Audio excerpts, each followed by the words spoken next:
Law and order ठेवणं हे काम आपलं आहे, आपल्यावर जबाबदारी आहे.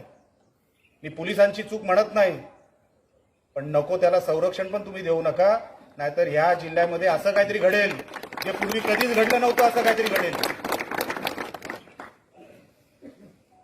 कारण का आता मतदारसंघामध्ये या जिल्ह्यामध्ये 3-3 राणे निवडून आले.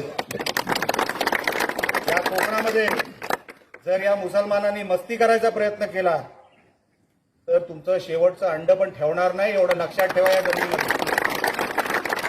मग काय होईल ते होईल. आपल्याला कुठे निवडणुकीचं आयुष्यभर कोणी लिहून दिलंय का ॲफिडेव्हिट की तुला आयुष्यभर निवडणुका लढवायच्या? नाही लढवणार, चल, पण तुला सोडणार नाही समोरच्याला, लक्षात ठेव.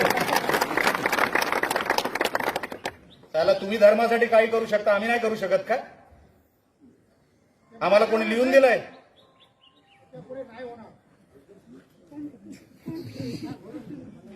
किती वाजले?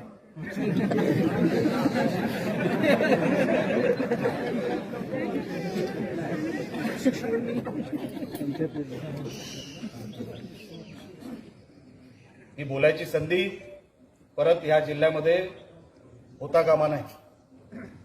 या लोकांनी वोट जिहाद केलेला आहे, लक्षात ठेवा.